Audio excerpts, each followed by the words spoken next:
नमस्कार दोस्तों, स्वागत है आपका अपना ही यूट्यूब चैनल टुडे एग्जाम पर। दोस्तों, जैसा कि एसएससी जीडी की एग्ज़ाम अभी चल रही है और एसएससी जीडी के एग्ज़ाम में कुछ टॉपिक आपका कॉमन कर रखा है एग्जामिनर, उन्हीं टॉपिक को लेकर आज का ये वीडियो आप लोगों के लिए, ताकि जिनका भी एग्ज़ाम बाकी हो उनको जो है फ़ायदा पहुंच जाए। तो चलिए शुरू करते हैं आज का ये वीडियो। इस वीडियो के अंदर आप टॉपिक पाएंगे कि जो भी अभी सैन्य बल है अपने इंडिया के अंदर, उनके लेटेस्ट महानिदेशक कौन है, मौलिक अधिकार के बारे में सभी इम्पोर्टेंट फैक्ट कि कहाँ से कहाँ तक किस कैटेगरी में आती है, किस आर्टिकल का क्या मीनिंग है, कौन से आर्टिकल नहीं बदलते हैं, इसकी उत्पत्ति कहाँ से हुई, इसे क्या कहा जाता है, कहाँ रखा गया है ना, किस कंडीशन में बदल जाते हैं। इसके अलावा मौलिक अधिकार को हम डीपीएसपी के साथ तुलना करेंगे। जनगणना 2011 के अनुसार जो भी फैक्ट है, किस मिनोरिटी में सबसे कम आबादी थी, किसकी अधिक आबादी थी, अमुक समुदाय के लोग कितने प्रतिशत थे, है ना, शहरी कितने, ग्रामीण कितने, लिटरेसी कितने, डेंसिटी कितने, फर्टिलिटी रेट कितने, डेमोग्राफिकल ग्रोथ कितने, ये सभी बात कर लेंगे। गुप्त साम्राज्य के बारे में इम्पोर्टेंट फैक्ट को जानेंगे, क्योंकि मैंने देखा एक दिन मौर्य साम्राज्य से पूछता है, अगले दिन गुप्त साम्राज्य से पूछता है क्वेश्चन, ठीक है। इनके अलावा संविधान के जो 22 भाग हैं उनका हिसाब किताब देखेंगे लिखित रूप में। प्रमुख त्यौहार पर आयोजित होने वाले नृत्यों को देखेंगे, जैसे कल पूछा था कि भाई जो जल्लीकट्टू का खेल होता है वो किस त्यौहार पे आयोजित होते हैं। इसके अलावा मौलिक कर्तव्य के बारे में ओरिजिन से लेके अब तक की पूरी जानकारी लेंगे। तो ये वीडियो ज़्यादा लंबा नहीं होगा, आप डरिए मत। भले हम यहाँ पे 3 3 6 7 8 टॉपिक को सुलझाएंगे, लेकिन ये वीडियो अधिक से अधिक 30 मिनट की होगी। चलिए शुरू करते हैं दोस्तों, है ना। पहला है हमारा कि वर्तमान में राष्ट्रीय सुरक्षा गार्ड के महानिदेशक कौन है। जैसे परसों सिलवर्धन सिंह साहब को पूछा गया था, तो आज हम यहाँ पे एक बेस रखेंगे, बाद बाकी फैक्ट में बताएंगे आपको। तो वर्तमान में राष्ट्रीय सुरक्षा गार्ड के महानिदेशक MA गणपति है। गणपति भगवान है राष्ट्रीय सुरक्षा गार्ड के महानिदेशक। इनके अलावा महानिदेशक सशस्त्र सीमा बल SSB के जो है महानिदेशक वर्तमान में रश्मि शुक्ला मैडम है।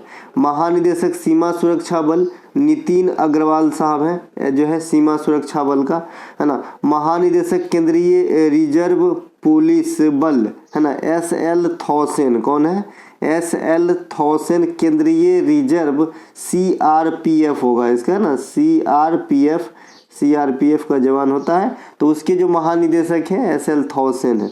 केंद्रीय औद्योगिक सुरक्षा बल CISF जो होता है, इनके जो महानिदेशक है वर्तमान में ये सिलवर्धन सिंह है, ये परसों पूछा गया था। इसके अलावा वर्तमान में विशेष सुरक्षा समूह के निदेशक जो आपका SPG कमांडो होते हैं, उनके निदेशक कौन है, अरुण कुमार सिंह हैं, ठीक है। इनके अलावा महानिदेशक भारत तिब्बत सीमा पुलिस ITBP अनीश दयाल सिंह है। महानिदेशक रेलवे सुरक्षा बल ये मनोज यादव हैं। महानिदेशक होमगार्ड SBK सिंह हैं।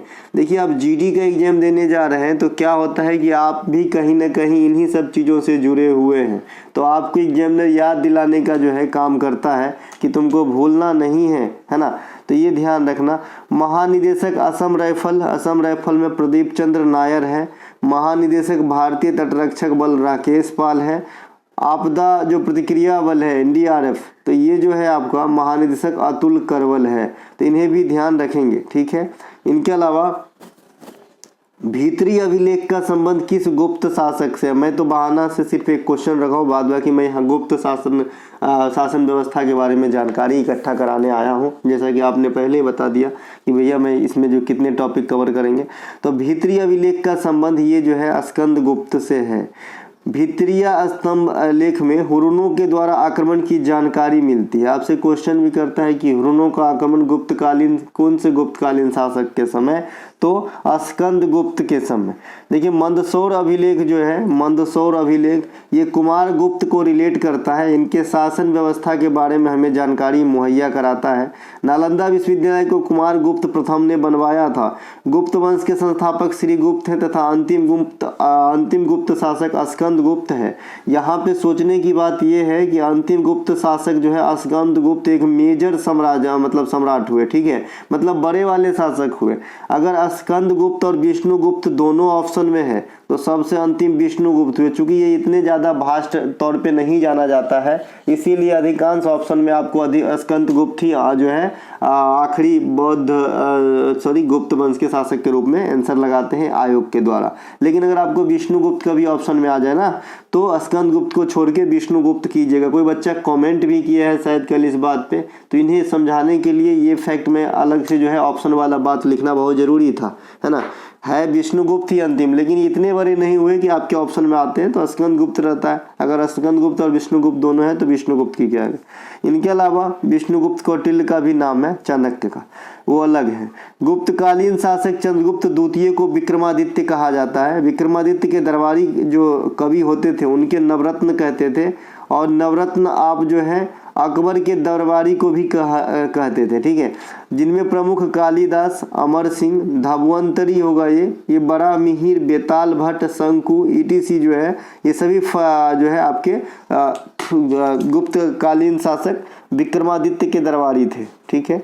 और जो फहियान भारत आया था ये भी विक्रमादित्य के काल में ही आया था। धन्वंतरी यहाँ पे लिखेंगे, चिकित्सा के जो देवता हैं। इनके अलावा गुप्तकालीन चिकित्सा के जो है भगवान धन्वंतरी होते हैं ना, ये धन्वंतरी आदमी का नाम है यहाँ पे। गुप्तकालीन शासक चंद्रगुप्त द्वितीय ने शकों को पराजित किया था, ठीक है। तो ये आपका जो है गुप्तकालीन शासक चंद्रगुप्त द्वितीय ने शकों को पराजित किया था। यानी शकों को कौन पराजित किया था, तो आप कहेंगे चंद्रगुप्त सेकेंड ने किया था। इसके अलावा हरिसेन द्वारा लिखित प्रयाग प्रशस्ति में समुद्रगुप्त के बारे में जानकारी दिया गया है। हरिसेन जो आपका कवि हुआ करता था समुद्रगुप्त का, तो उन्होंने प्रयाग प्रशस्ति की रचना की, जिसमें किसकी जानकारी होगा, तो जिसका खाएगा उसी का गाएगा, तो समुद्रगुप्त की जानकारी है, ठीक है। समुद्रगुप्त को भारत का नेपोलियन कहा जाता है, स्मिथ के द्वारा कहा गया था। ये उपाधि जो है स्मिथ के द्वारा दिया गया था।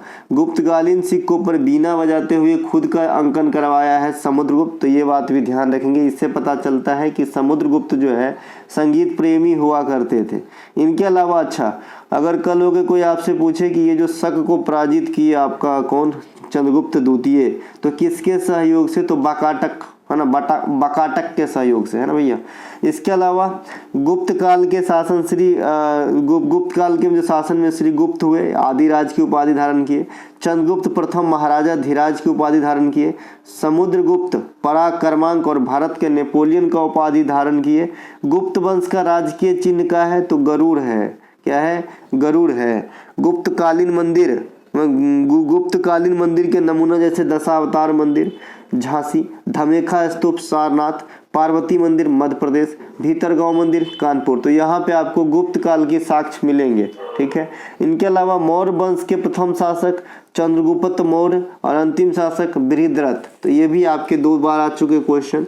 चंद्रगुप्त मौर्य चाणक्य के सहायता से जो है अपने साम्राज्य का स्थापना करते हैं मौर्य वंश की, और किसे हरा के करते हैं, तो धनानंद का। धनानंद के जो प्रथम शासक यानी नंद वंश के प्रथम शासक महापद्म नंद और अंतिम शासक धनानंद हुए थे। शुंग वंश के संस्थापक कौन है, पुष्यमित्र शुंग, जो कल आया था, और इन्होंने बृहद्रथ की हत्या कर दी थी। यानी मौर्य वंश के बाद कौन गद्दी में आया, तो भाई शुंग वंश आया था। जैसे कालीन भैया के बाद मुन्ना भैया आए थे। इनके अलावा आपात उपबंध की व्यवस्था भारतीय संविधान के किस भाग में है। देखिए जो संविधान के 22 भाग हैं, हालांकि 25 भागों में जो है डिवाइडेड है, और कैसे ये होता है ये भी मैं बता रखा हूँ। 4 का ए, 9 का ए और 9 का बी, ये 3 एडिशनल बढ़ जाते हैं, इसीलिए 22 से फैलाव के अनुसार देखेंगे तो 25 भागों में फैला हुआ है, लेकिन है मूल रूप से वैसे। तो भाग 18 जो है ये आपात उपबंध को कवर करता है। आपात उपबंध 352 है, 356 है और 360 है, 3 है अपने पास आर्टिकल। ये आपका राष्ट्रीय आपात है। क्या है, राष्ट्रीय आपात है। दूसरा क्या है, राष्ट्रपति शासन से संबंधित है, राष्ट्रपति शासन से संबंधित है। और तीसरा है वित्तीय आपात है, वित्तीय आपात फाइनेंशियल वाला, जो आज तक इंडिया में ना लागे, है ना। तो ये जो आपका 22 यहाँ पे भाग है, इसको अच्छे से कवर करना है। और अगर मुझसे आप पास्ट से जुड़े हुए हैं तो मुझे लगता है कि आपको अधिकाधिक याद होना चाहिए, क्योंकि मैं जब भी पढ़ाया, चाहे फंडामेंटल राइट पढ़ाया, चाहे संविधान के भाग पढ़ाया, हमेशा आर्टिकल के दायरा लिख के जरूर पढ़ाया, कि ये कहाँ से कहाँ तक आएंगे। इससे कई सारे फायदा होते हैं, आपको एग्जाम में ऑप्शन छांटने में मदद किया मतलब होती है। ठीक है, भाग 1 में है संघ और उसका राज्य क्षेत्र, जो अनुच्छेद 1 से 4 तक को देखते हैं। ठीक है, भाग 2 में है नागरिकता। अच्छा, ये संघ की बात जो है यहाँ पे, ये जो संघ शब्द है ये कहाँ से लिया गया है, तो ये बताएंगे कनाडा के संविधान से लिया गया है संघ। इसके अलावा ये जो नागरिकता है ये आपका अनुच्छेद 5 से 11 के बीच में है। नागरिकता कई प्रकार से लेने के भी प्रावधान है और कई प्रकार से नागरिकता की त्याग भी हो जाती है। जैसे अगर आप विदेश में जाके बिना बताए भी अगर आप किसी अमेरिका वगैरह या फिर कोई भी देश की नागरिकता ग्रहण कर लेते हैं तो इंडिया की नागरिकता आपको स्वतः ही समाप्त मानी जाती है। ये जो है नागरिकता, हमारे यहाँ एकल नागरिकता दी जाती है जो ब्रिटिश संविधान से प्रेरित है, ब्रिटेन के संविधान से प्रेरित है। और अमेरिका में अगर आप जाएंगे तो वहाँ पे दोहरी नागरिकता है कि आप किस राज्य में रहते हो। मान लो अमेरिका में टेक्सास, तो वहाँ के अलग मिलेंगे और आपको जो पूरे अमेरिका का है उनका अलग मिलेंगे। मौलिक अधिकार, ये फंडामेंटल राइट, ये 12 से 35 के बीच में है और ये भी यूएसए के संविधान से लिया गया है और वर्तमान में 6 है। इसकी बात हम आगे करेंगे 6 कौन कौन से हैं, क्योंकि मौलिक अधिकार एक अलग टॉपिक ही रखा हूँ। इसके अलावा जो मौलिक अधिकार है इसे भारतीय शिक्षा का मैग्ना कार्टा कहा जाता है, मैग्ना कार्टा।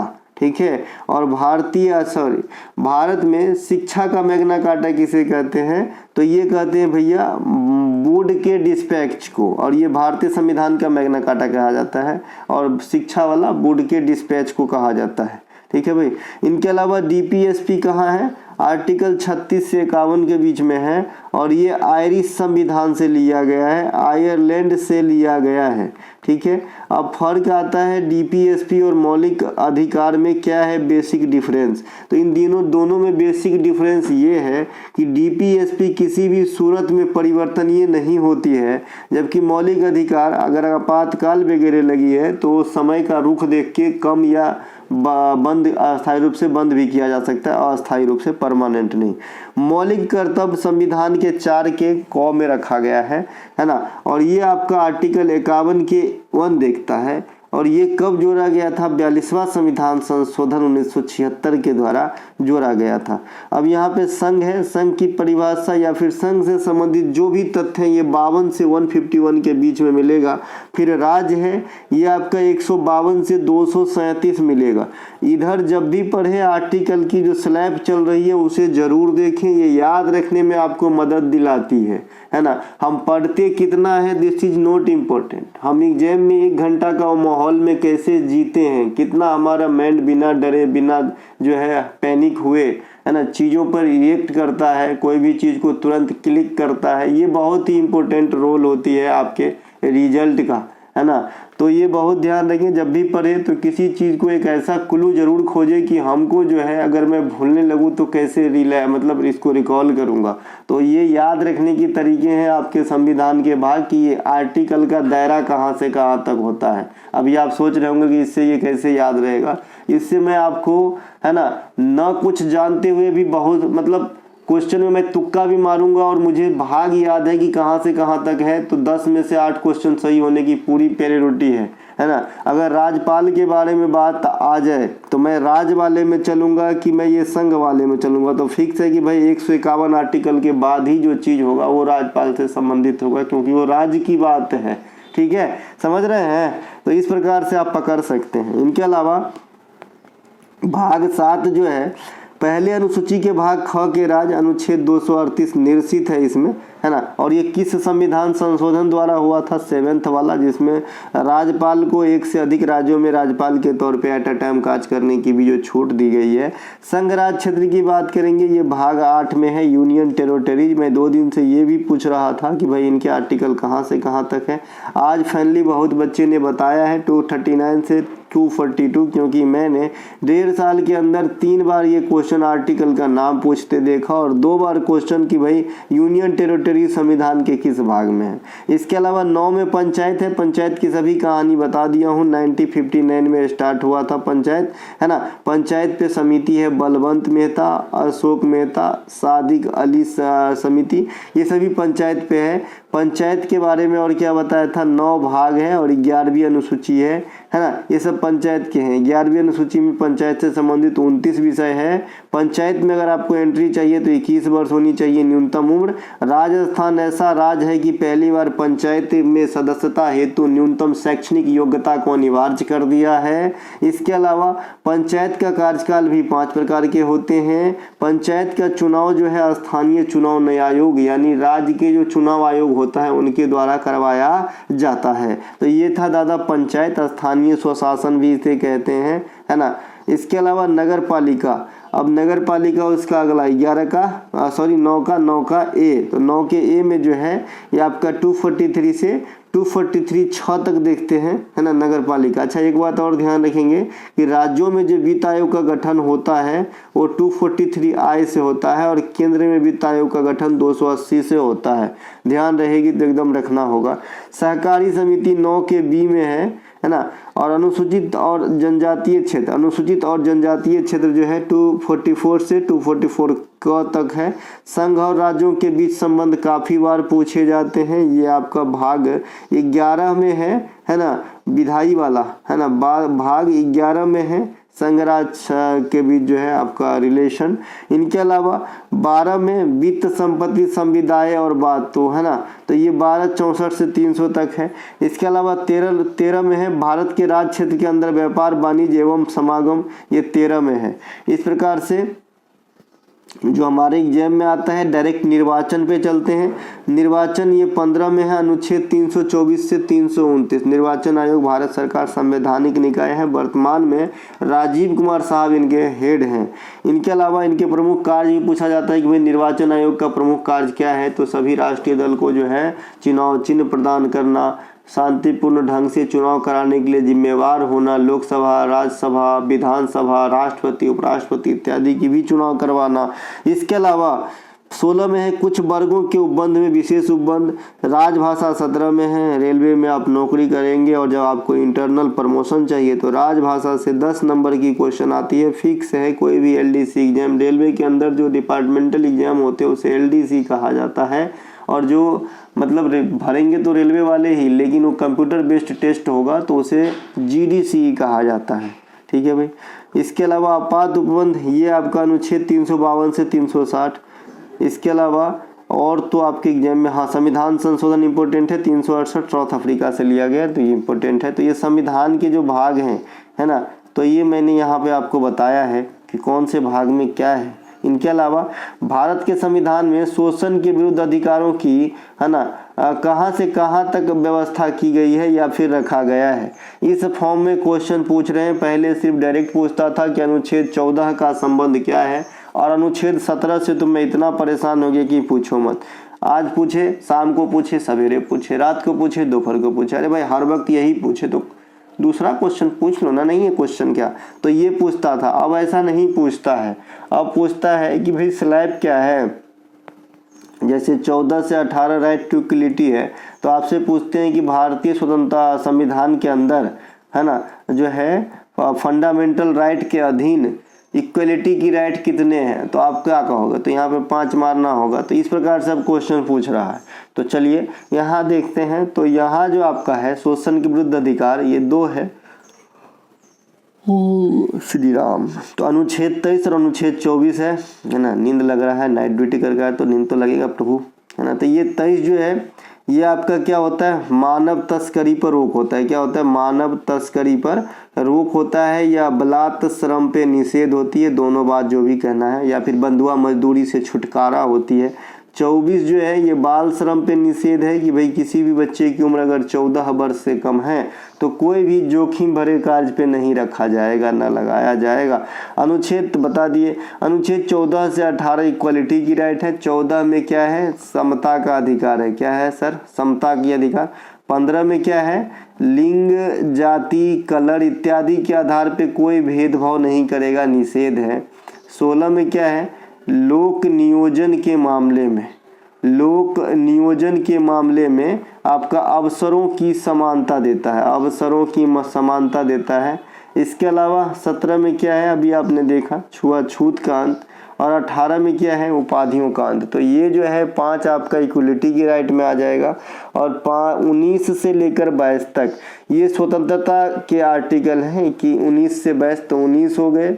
19 में 6 मेजर चीज को समझाया गया है जो नीचे आप देखेंगे इसी वीडियो में। 20 किसी भी सूरत में नहीं बदलती, 21 भी नहीं बदलती, है ना। और फिर हमारा है 22, फिर हमारा 23 तो हट ही गया, तो 23 नहीं, तो फिर ये 4 गो होगा, 19 से 22 होगा, यानी 4 स्वतंत्रता के हैं। इसके अलावा अनुच्छेद 20 और 21 किसी भी परिस्थिति में नहीं बदलती है, जैसा कि यहाँ पे लिखा है।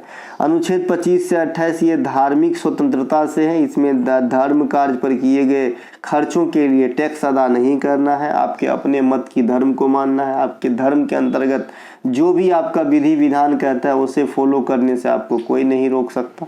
इनके अलावा अनुच्छेद 30 और 29 ये अल्पसंख्यक के कल्याण से है। इसमें क्या होती है कि जो भी अल्पसंख्यक के उनके विचार के जो भी इंस्टीट्यूशन वगैरह हैं उनको चलाने की छूट है। इनके अलावा अनुच्छेद 32 जो है ये संवैधानिक उपचारों का अधिकार कहा जाता है। सुप्रीम कोर्ट ने इसे, है ना, इससे रीट जारी करते हैं और अंबेडकर साहब ने इसे संविधान का आत्मा माना है। मौलिक अधिकार को भाग 3 में रखा गया है जो कहाँ से, यूएसए से लिया गया है। वर्तमान में कितने हैं, 6 है। अभी आपने देखा समानता का अधिकार, स्वतंत्रता का अधिकार, शोषण के विरुद्ध अधिकार, धार्मिक स्वतंत्रता, अल्पसंख्यक हित और आपका संवैधानिक उपचारों का अधिकार।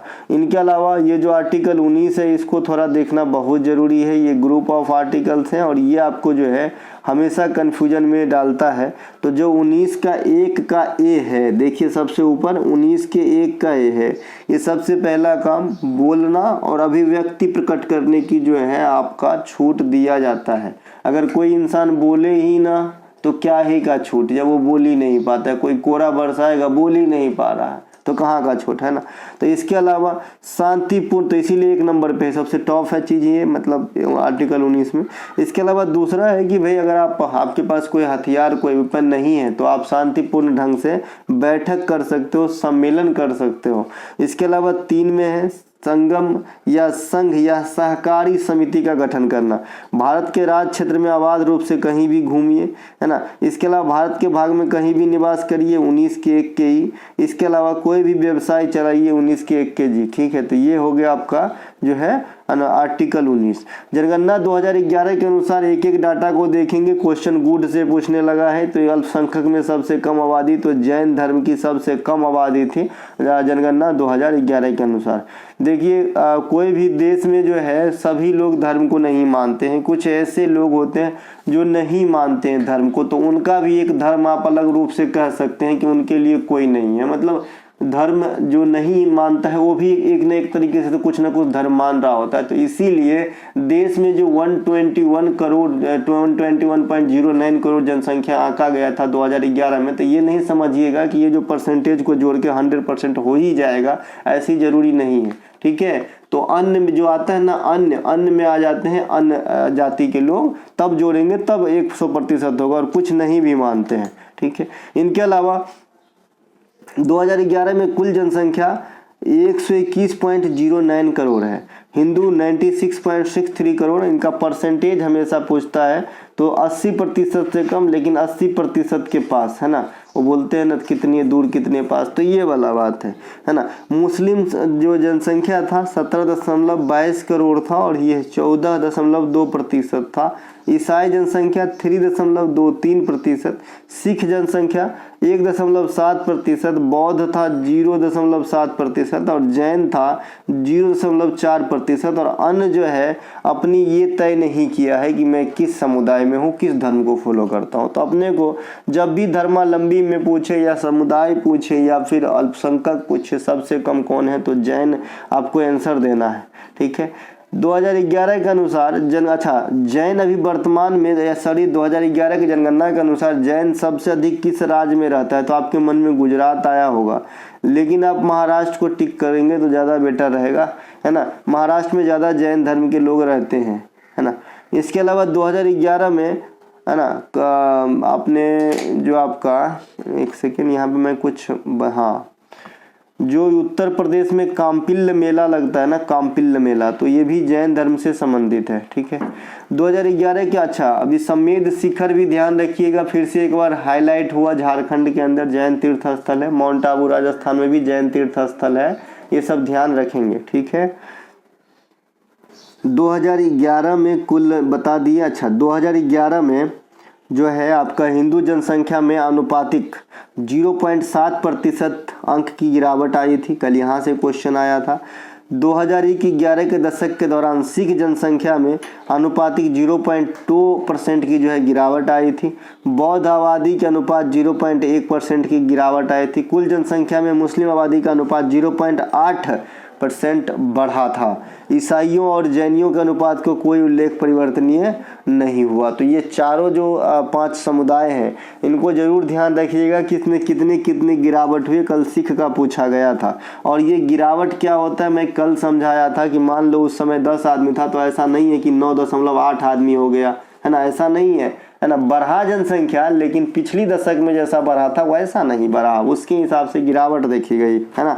2001-2011 के दशक की जनसंख्या वृद्धि 17.64 है, एक्चुअली 17.74 है ना, 17.64 ही है, 7 लिखा है। ठीक है, इसके अलावा इसी अवधि के भीतरी धार्मिक समुदाय की जनसंख्या हिंदुओं की समान थी, है ना। इसके अलावा 16.8 मुस्लिम की जो है रेट रहा था, माफ़ कीजिएगा, हिंदू का 16.8 रहा था, मुस्लिम का 24.6 रहा था, ईसाई का 15.5, सिख का 8.4 और बौद्ध का 6.1 और जैन का 5.4। तो अगर आपसे पूछे कि जनसंख्या में दशकीय वृद्धि में सबसे कम वृद्धि दर किसकी थी, है ना, तो आप फिर से जैन धर्म को ही मतलब टिक करेंगे। ठीक है भाई, सबसे कम वृद्धि दर।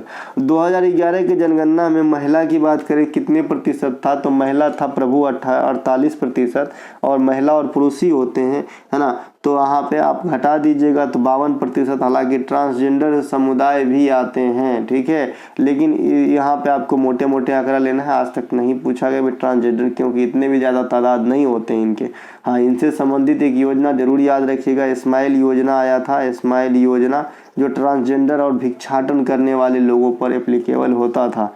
32% शहरी आबादी आपका और 68% ग्रामीण आबादी है।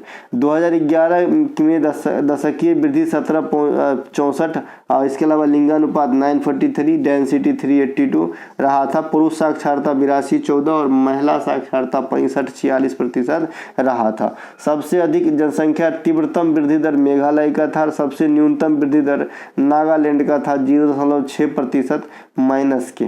ठीक है, इनके अलावा मौलिक कर्तव्य 1976 में कितने प्रकार के जोड़े गए थे, तो 10 प्रकार के जोड़े गए थे। 42वां संविधान संशोधन 76 के द्वारा स्वर्ण सिंह समिति की अनुशंसा पे शुरुआत में 10 प्रकार के जोड़े गए। 11वां आया आपका, है ना, मौलिक कर्तव्य में शामिल 11वां शिक्षा से संबंधित है। 6 से 14 वर्ष तक के बच्चों को शिक्षा दिलाना उनके पेरेंट्स का कर्तव्य होगा, है ना। तो ये बात भी आपको ध्यान रखना है। ये लास्ट है शिक्षा वाला।